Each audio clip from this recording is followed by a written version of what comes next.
Ayan, sa mapagpalang araw po, ayan po, andito po ulit tayo ngayon sa bundok, ay labas ali ang tiyan. Ayan, oh, malawak-lawak na yung nalinisan namin palkon. May palkon lang pala. Lawak na nalinisan ng palkon, oh. Ayan, nakikita na yung mga lupa ng, ng kanyang lote. Yan, oh. Dati hindi natin makita ito, yan, mga sinampayan. Tapos hanapin na may-ari yan. Paninda pala yan. Kanina ka ng mga sinampay-sampay kasi dito mga yan, nakapasok na yung mga motor. Malinaw na, halinaw na. Nakikita na yung kalooban na. Bawas-bawasan na yung basura. Ayan, mabawas-bawasan yung mga basura at damo. Wala na, di ba? Pagpasok natin dito dati ay gubat na gubat ito Ngayon ay tinan mo, halaman po yun, yung nakatanim na yun. Sayang naman putulin, mga halaman yun. Tsaka yung mga nandun sa gilid. Ayan na lang ang damo. Konti na lang. Ito na lang ang damo. Konti na lang. Konti na lang. Ito na lang yung dinadamo na yung palkon. Buti siya may medyas. Ang dami po kasing ano dyan. Yung langgam na pula. Ang sakit sa paa. Iniwan mo pa siya, Daddy. Daddy, iniwan mo pa siya. Laki-laki. Sabi yun, laki-laki ng ano. Kinakain po ito Ito, yung suso. Kaya siguro may itlog yan. Kaya ang laki niya. Kaya. Ayan ko nakikita ko. Nakikita ka ba, Daddy? Nakikita ka, Daddy?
Anong araw, anong buwan ba, Daddy, mangga?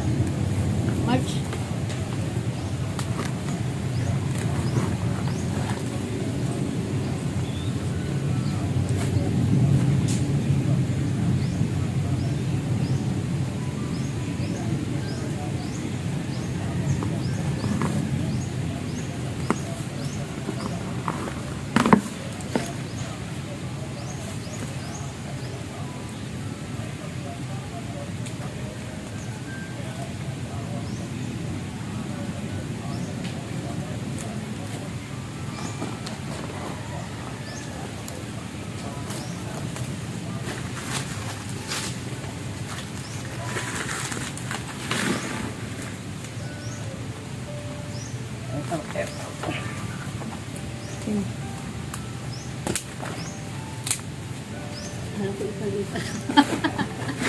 Daddy, ginagulay daw yun. Nalabos niya. Pilipil. Kain mo ba?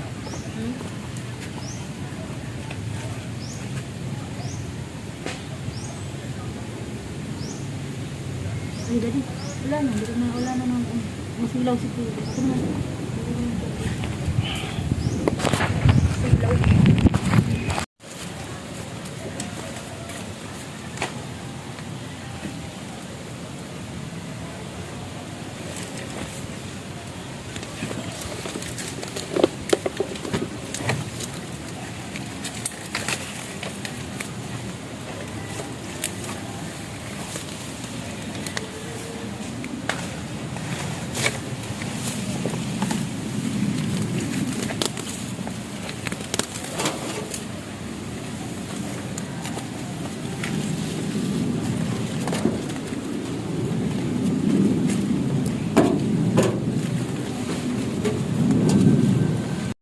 Luminis na siya.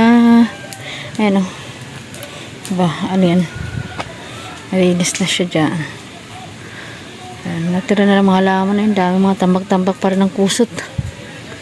Kusot. Ano bang ginamitan kayo naman din ng kusot na yan? Pampausok? Puro halaman na lang natira. Tatambak po tayo dito.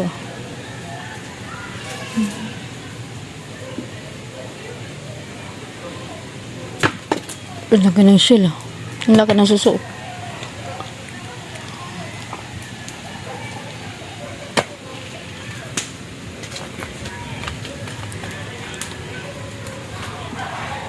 Nahakotin pa ng pako.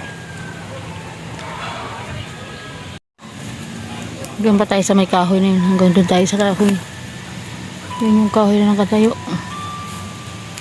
Yan yung may malaking kahoy. Hanggang doon tayo. Ang ating lilinisan. Haba-haba. Hanggang doon pa yung ating lote. Yan doon sa may bakod na semento.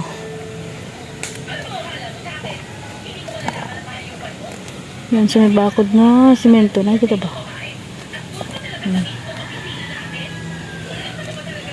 Labas. Ayan. Konti na lang. Konti na lang. Para malumabas na rin ito. Ito yung gagawin nating tindahan. Natakipan na. Ayan, yan. Konti na lang lilinisin. Basta doon ang gate. Nagkagiba-giba na po yung gate yan. Pinaglagay-lagay na lang yan ang kapatid ni Rich yung mga gate na yan na nakaiga. Yung gate namin dyan kaputol-putol na.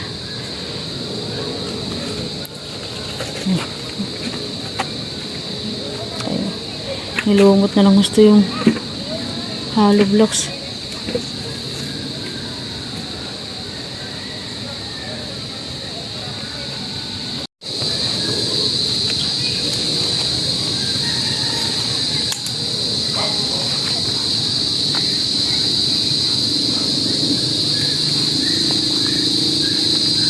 Ano yan, Daddy? Daddy, ano yan? Nasa likod mo? Ew!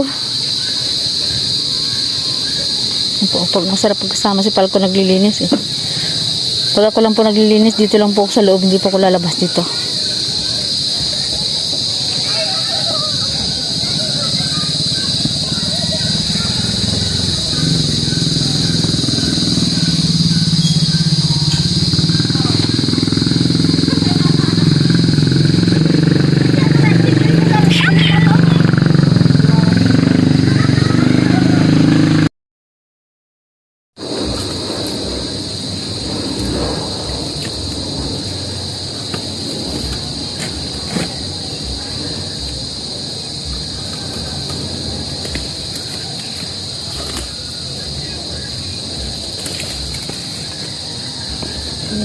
Dito na punta tayo.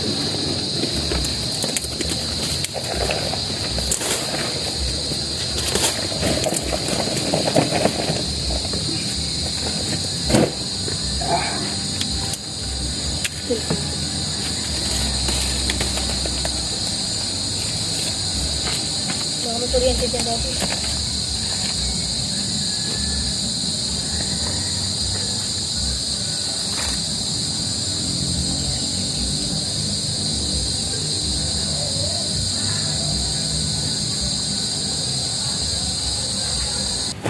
Ito po yung part ng harapan ng bahay namin sa sa Prayer Mountain. Ayan yung po yung ay kalsada po yung nasa harapan na yan. Pero napakasukal po ng mga damo. Tapos ginawa pa po yung tambakan ng mga kapitbahay ng basura nila, yung mga pinagkainan nila ng mga buko, kung ano-ano mga tinatambak nilang basura dyan. Kaya ang dami po namin mga basurang nakuha dyan. Talagang napakasipag po ni Rich Falcon kasi niya po talaga yan, tinatanggal niya po talaga isa-isa yung mga basura tapos sinusunog. Kaya tuntua po ako pagkasama ko yan naglilinis kasi talagang mapakalinis po ng aming dinadaanan kapag naglilinis siya kasi ayaw niya po nung may mga natitira-tira kahit na mga dahon-dahon lang na nalaglag, wawalisin niya po yan. Kaya nakakamiss din po pagka si Rich ay nasa diet, tapos ako ang naglilinis dyan. Nakakamiss yung may kasama ka at may kausap ka na nagtatrabaho. Kaya tuwa po ako nung umuwi po siya, nalinisan po namin yung harapan.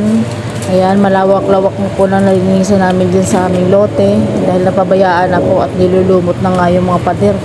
Ayan po yung pader ng tindahan na ginagawa namin, hindi rin natapos. Gagawin po sana namin yung mini groceries kasi nga po yung lugar na yan ay napakaraming tao pero wala po diyang yung parang mini groceries siya. Meron dyan yung mga maliliit na tindahan lang na hindi rin kumpleto, kaya mapipilitan ka din talagang lumabas para bumili ng kailangan mo sa labasan. Kaya dati ang plano namin dyan ay lagyan siya ng mini groceries para one stop lang po ba, yung pagka may hinanap yung tao ay mayroon silang mabibili. Kaya yung pader na yan ay nilulumot na dahil hindi nga po natin natapos at hindi na ituloy yung pagpapatrabaho dyan nung panahon ng pandemic na nahinto po kami sa aming business. So ayan, kaya nalulungkot din po si Rich pag nakikita niya yung lugar niya na ganyan ang itsura dahil ang ganda ng mga plano niya dyan dati na hindi ko namin naituloy. So ayan, maraming salamat po sa inyong lahat sa walang sawang pagsuporta po sa aming mga video, sa aking mga video, at supportahan po natin ang aking kapartner Rich Falcon TV po sa kanya mga charity at sa kanya po mga video. Maraming salamat po. Ang hindi pag-skip ng ads ay napakalaking tulong po sa amin. At ang pag-share nyo po ng aming mga video ay napakalaking tulong po para makabuo ulit tayo ng ating revenue. Maraming salamat po and God bless po sa inyo lahat. Shoutout po sa Eleven Care, sa ating true lalaki Ma'am Lena Barbose. And shoutout po sa ating mga titas. Ayan, sa Jewels 5. Shoutout po Tita Annie Haramilia, Tita Terry Anderson, ayan, Tita Maria Luis, ayan, Tita Emily, and Tita Erma Hogan.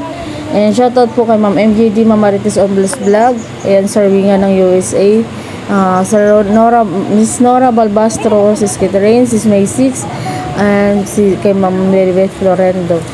Siyempre po sa Jewels 5 kay Sis Artie Heart, Sis Annalyn Ormatan, Ma'am Asun Batol, Ma'am Sultan Kudarat Girl, and Ma'am J. Castillo, at sa lahat po sa lahat po ng mga solid supporters na lagi ko po nakikita sa akin mga video. Maraming salamat po. Ma'am Irene DV, thank you very much po sa inyong walang sawang pagsuporta. Ma'am MBHR,